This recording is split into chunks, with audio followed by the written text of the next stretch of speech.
Hello, students. Welcome to SGS classes. And today we'll be discussing yet another question of biology from NEET UG 2025. Now, let us come to the question. ये question basically PCR पर है और ये question basically इस चीज से deal कर रहा है कि जब पीसीआर के थ्रू डीएनए एम्पलीफाई होता है या डुप्लीकेट होता है तो हर जनरेशन में बेसिकली कितने नंबर ऑफ स्ट्रैंड्स बनते हैं और उसके लिए जो जनरल फॉर्मूला होता है वो क्या होता है। तो देखिए क्वेश्चन कह रहा है पीसीआर या polymerase chain reaction amplifies DNA following the equation. वो एन स्क्वायर होती है की पावर एन होती है, 2n+1 होती है या 2n स्क्वायर होती है। देखिए जब आप कभी भी बेटा पीसीआर की बात करेंगे तो आप देखिए इस डायग्राम को आप देखिए। ये आपके पास यहाँ पे पेरेंट डीएनए है और जब पेरेंट डीएनए फर्स्ट जनरेशन में एम्पलीफाई हो रहा है तो एक पेरेंट डीएनए से देखिए यहाँ पर दो डीएनए के स्ट्रैंड्स बन रहे हैं और जो mode of DNA replication use in PCR होता है वो basically semi conservative mode of DNA replication होता है। जब आप नेक्स्ट जनरेशन में आप जाएंगे तो आप देखेंगे इस वाले स्ट्रैंड से फिर दो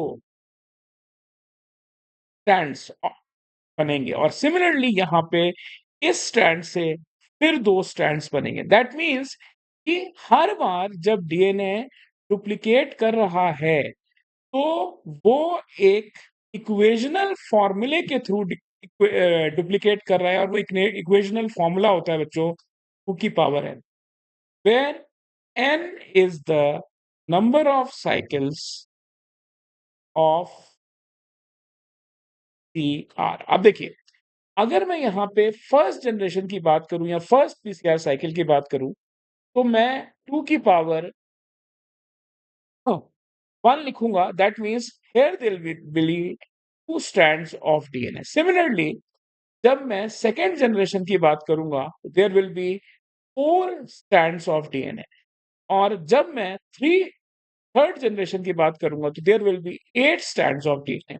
that means whenever general amplification of DNA is taking place to PCR, the equational formula will be 2 की power and that means the answer to this question will be second, option second.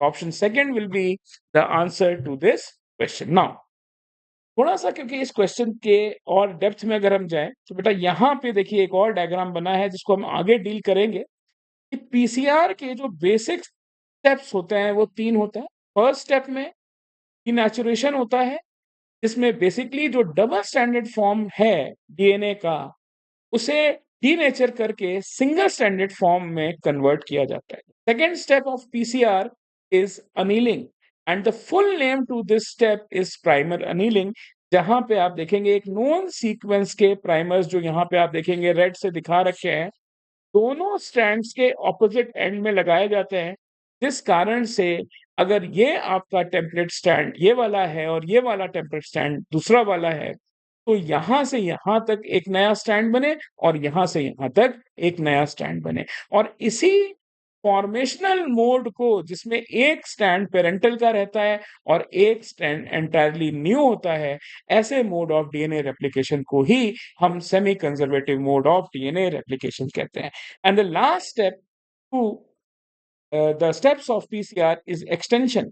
जब ये primer थोड़े nucleotide का base pair parental stand से करा देगा तो वो धीरे धीरे करके बच्चों डीएनए का एक्सटेंशन होगा।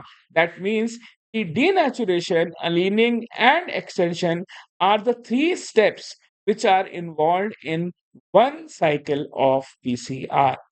और नॉर्मल पीसीआर में पीसीआर बेसिकली है क्या? पीसीआर बेसिकली एक इंस्ट्रूमेंट है जो कि डीएनए को एम्पलीफाई कर रहा है 2 की power n times in every cycle. And normally इस n की value for amplification of DNA जो होती है वो नॉर्मली 30 साइकिल्स होती है, जिसमें बच्चों जो डीएनए का ओरिजिनल पेरेंट स्ट्रैंड्स हैं वो लगभग लगभग डीएनए की after 30 cycles 1 billion copies of DNA को जनरेट कर देता है।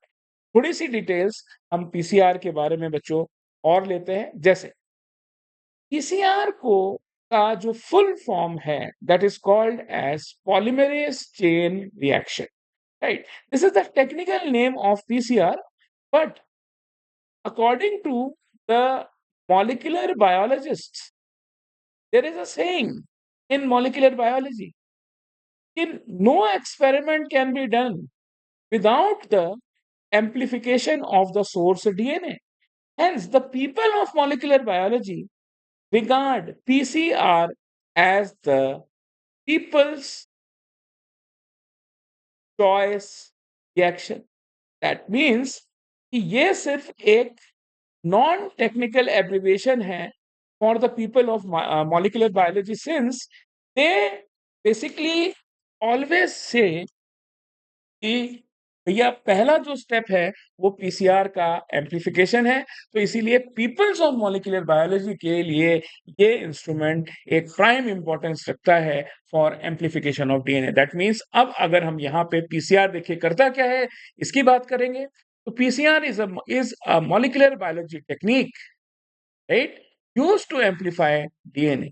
It involves replicating a specific segment of DNA in vitro, meaning inside the test tube conditions to generate multiple copies. Technically speaking, जो डीएनए कंटेंट होता है बच्चों, जो हम लोग सोर्स से आइसोलेट करते हैं, उसकी technical unit is in picograms, PG कहते हैं उसे, and 1 pg is equal to 10 की पावर -20 grams. That means आप समझ सकते हैं कि जो सोर्स डीएनए होता है वो कितना कम होता है।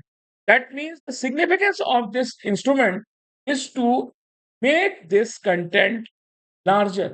तभी हमें क्या करना पड़ता है, डीएनए की मल्टीपल कॉपीज बनानी पड़ती हैं, और पीसीआर के 30 राउंड्स के बाद जनरली जो डीएनए एम्प्लीफाई होता है that is a billion times, that is 1 billion copies of DNA can be generated after 30 rounds of PCR. Now, coming to the next part of PCR is basically the components which are involved in PCR. There are 5 prime components that are studied for PCR, and the first is DNA template. कि ये वो template होगा, ये वो strand होगा, ये वो segment होगा जिसको हमें एम्प्लीफाई करना है। बाकी डिटेल्स मैं अपने डिटेल्ड लेक्चर्स में बच्चों को समझाता हूँ, लेकिन since it is just a question to be solved, तो मैं यहाँ पे बहुत ब्रीफली इस चीज को डिस्कस करूंगा। Replicating enzymes are also required, and those replicating enzymes are called as DNA polymerase, जिनकी सोर्स जो बेसिकली होती है थर्मस एक्वेटिकस, एक बैक्टीरिया है, वहां से है, और इसीलिए स्पेशल डीएनए पॉलीमरेज एंजाइम का नाम है Taq polymerase. The third component are the primers. Primers are basically known sequence of DNA या आरएनए। जनरली हम आरएनए को यूज करते हैं क्योंकि इसका सीक्वेंस नोन रहता है हमको, जो कि डीएनए के साथ कॉम्प्लीमेंटेशन शो करेंगे। Fourth component will be the nucleotides, और क्योंकि डीएनए की बात हो रही है तो there will be 4 nucleotides, adenine, thymine, cytosine and guanine, and there is the also the involvement of reaction buffer to maintain the optimal conditions for the reactions. अब देखिए, अगर पीसीआर के स्टेप्स हैं तो मैंने लेक्चर में पहले ही इसको डिस्कस कर दिया था। The first step was denaturation, इसमें डबल स्टैंडर्ड फॉर्म को सिंगल स्टैंडर्ड फॉर्म में कन्वर्ट करा जाता है। और जो यहाँ पे बच्चों ये टेम्परेचर्स की हम बात कर रहे हैं, ये बहुत इंपॉर्टेंट है। और डीनेचुरेशन का जो टेम्परेचर होता है वो बेसिकली 94 टू 95 डिग्री सेंटीग्रेड होता है। जब आप एनीलिंग की बात करते हैं, जब प्राइमर एनीलिंग की हमने बात करी, तो वो 55 डिग्री सेंटीग्रेड होता है। एक्सटेंशन जो होता है ये 72 डिग्री सेंटीग्रेड पर होता है, and thereafter the cycles of PCR is repeated. ये 3 स्टेप्स बहुत ही ज्यादा इंपॉर्टेंट होते हैं, क्योंकि इनके जो टेम्परेचर्स होते हैं इनको आप कॉलम बेस्ड क्वेश्चन में पूछ सकते हैं, शॉर्ट नोट के फॉर्म में बोर्ड सीरीज में पूछा जा सकता है, इनके बारे में स्टेप्स को डिस्कस करने के बारे में पूछा जा सकता है। तो these the steps of PCR are of prime importance when we are studying the technique of PCR. Next देखिए, वैसे तो पीसीआर की बहुत बहुत ही ज्यादा एप्लीकेशंस हैं, क्योंकि हर मॉलिक्यूलर डायग्नोस्टिक के एक्सपेरिमेंट में पीसीआर वो फर्स्ट इंस्ट्रूमेंट है, वो फर्स्ट टेक्निक है जो कि यूज़ होती है। लेकिन कुछ यहाँ पर जैसे डीएनए क्लोनिंग, जितने भी मैग्नेटिकल डायग्नोसिस है जिसमें आप जेनेटिक डिसऑर्डर्स, वायरल इन्फेक्शंस और बैक्टीरियल इन्फेक्शंस को स्टडी करते हैं या डिटेक्ट करते हैं। फोरेंसिक एनालिसिस में, रिसर्च में, the PCR technique is serving as a boom for research purposes. So in my this short video, I have discussed about the details of the question that has been asked in NEET UG 2025. बच्चों मैं आप लोग से सिर्फ इतना ही कहना चाहूंगा कि अब किसी भी क्वेश्चन को आप आसान ना समझें। अब नीट का 70% लेवल जो है वो लेवल 2 और लेवल 3 के क्वेश्चंस पर ही बेस कर रहा है। और क्योंकि सीबीएसई बोर्ड ने भी कॉम्पिटेंसी लेवल ऑफ क्वेश्चंस को बढ़ाया है, तो जो मैक्सिमम क्वेश्चंस चाहे बोर्ड में हो, चाहे आपके नीट में हो या सीयूईटी में हो या कोई भी हायर बायोलॉजिकल साइंस से रिलेटेड एग्जाम है, वो अब डायरेक्ट कम और एप्लीकेटिव ज्यादा आएंगे। तो start studying accordingly, plan your studies in a very defined manner and study the application aspects of the concepts more rather than just mugging up the concepts. And that's all for today. Thank you.